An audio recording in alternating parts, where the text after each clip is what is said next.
Good morning, brothers and sisters.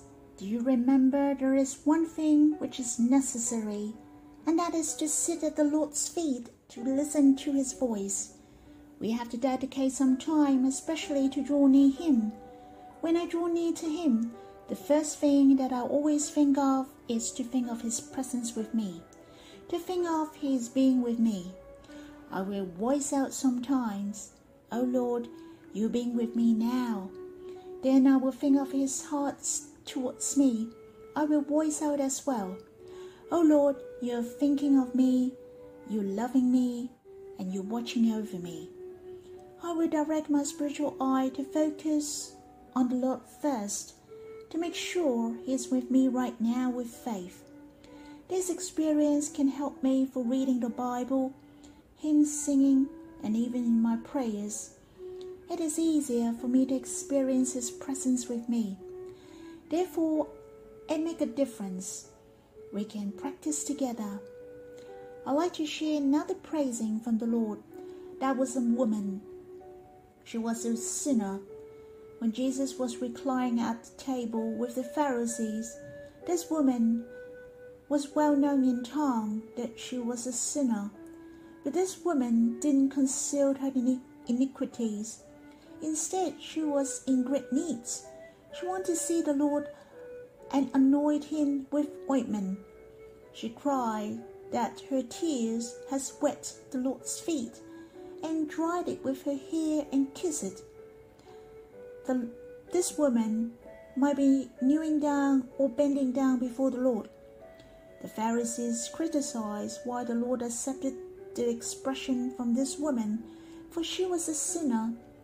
But the Lord praised this woman instead, to affirm what this woman has done to Him. He even said, "Her sins has forgiven." How precious!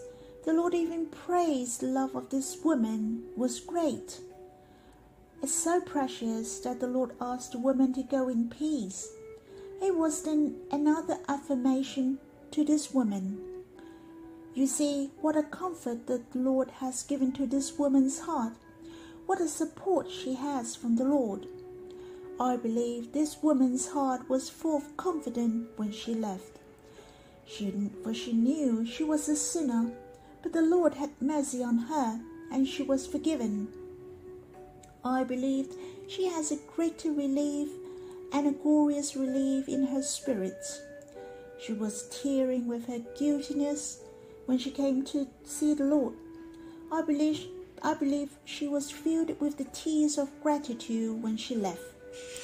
The Lord has blessed her and praised her. Brothers and sisters, no matter what kinds of needs you have, no matter what status you are in, the most important is your sincere heart, whom the Lord admires most. This is the Lord praised most. Brothers and sisters, we don't need to depend on other things or to fix your spirit first. The most important is to come to Him with confidence. Trust in Him. May the Lord bless us. Brothers and sisters, the verses I'd like to share with you is in Proverbs chapter 6, verse 6. And it said, "Go to the end, O sluggard, consider her ways and be wise." There are many verses about laziness in the Bible. There are many wisdom for dealing with lazy people in Proverbs. And there are many reminders to the lazy person. There are many realistic descriptions towards the lazy people. Talking about the sluggard, their form of sleep is like a door turns on its hinges, so does a sluggard on his bed, turning around and around. When talking about the excuse of the sluggard like to waste their time and strength. Here it is a reminder for the sluggard. It said to have a look at the end, a tiny insect, but they are very clever and hardworking. They have no calendar to tell them the winter is coming soon, but they will prepare the food during the hot summer. There is an ant called dragon ant, They can clear up all the leaves and plants in an area of 7 meters in diameter. They cooperate together closely to work as a great team. Though the ant is small in size, but they can move a mountain. They are very hardworking, especially when they are in danger. They will help each other out without fighting, but they will work together and overcome all the obstacles. The sluggard shall learn from the ant. Consider their ways. They can strive together for their goal. Though they are tiny and weak, but when they work together, they can be very powerful. There is no leader or the chief among the ants, but they know their position. I hope we can cooperate with brothers and sisters and be submissive. Don't be a sluggard, for we as Christians, we shall be a good role model to work hard, no matter in our work or in our study. We shall manifest to others that God has changed us into a new creation. We shall have a different attitude. Though we might be lazy or afraid of hard working in the past, but we are different now. We have an eternal goal. We have a target to love. All our effort has its value. Our effort is worthy for our Lord who loves us and for His eternal plan.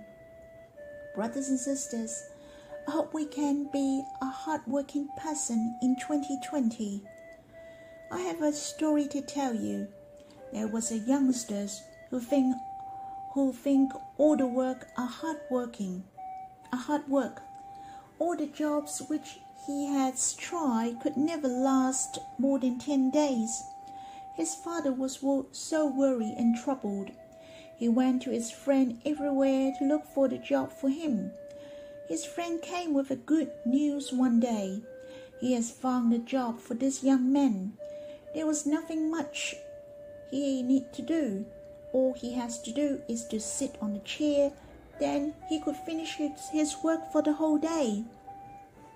What kind of job was that? That was to be a guard in the cemetery. The father was so happy about this job for the lazy son he has. It was a dream job for him. But his son has quit after 3 days. The father thought the job was not as described. The work was so busy, then his son couldn't take it.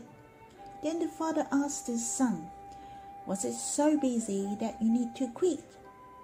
And the son replied, "No, Dad, Uncle was right. All you need to do is to sit on a chair. But I find it was not fair. Everybody was lying down, but I'm the only one who need to sit in a whole cemetery. This job is too hard for me." So you see, a lazy person knew how to find the excuse. No wonder in Proverbs chapter 26 verse 13 it said, "The sluggard says, there's a lion in the road, there's a lion in the streets." As a result, it is dangerous in all circumstances. All the situations are not good for him. Even all the lying down in the graves is unfair to him. Brothers and sisters, do not give yourself any excuse. You are a new creation. You can glorify God and bless the world. Let us serve the Lord with a fervent heart